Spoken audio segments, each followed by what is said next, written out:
Hi, my name is Jordan, and I'm a speech language pathologist specializing in gender-affirming voice and communication. Welcome to part 1 of my free mini-series on vocal health tips. If you're trans or non-binary and you're looking to develop a healthy and authentic sounding voice, then these tips are for you. Tip number 1 is hydration. So your vocal folds, which are also known as your vocal cords, are these folds of tissue located in the throat. They're made up of 3 layers, and in order for the 3 layers to vibrate effectively, they need to be hydrated.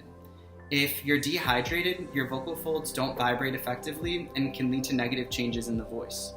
So what I recommend is drinking around 6 to 8 glasses of water per day. You can also eat foods with high water content in them, such as watermelon or cucumber. Another method for hydrating your vocal folds is to use a vocal steamer, which is a mask that you put on your face and warm water vapor comes out.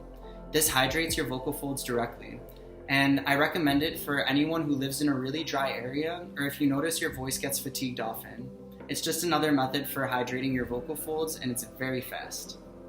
Tip number 2 is diet. You want to reduce dehydrating substances such as alcohol and caffeine because it dries out the mucous membrane in your throat and can lead to fatigue and hoarseness. Now, I'm not saying don't ever have a glass of wine or a cup of coffee again, but if you do decide to drink alcohol or caffeine, make sure you're drinking water along with it to stay hydrated. And the final tip is to reduce high-intensity voice use like screaming or yelling. You want to avoid doing that because it can actually lead to vocal cord damage like nodules, and we want to avoid that at all costs.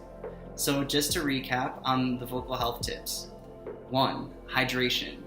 2. Reduce caffeine and alcohol.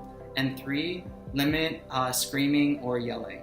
So thank you for listening to part 1 of my vocal health tips. For more information, you can visit my website, jordanrosscommunication.com, or follow me on Instagram at jordanrosscommunication.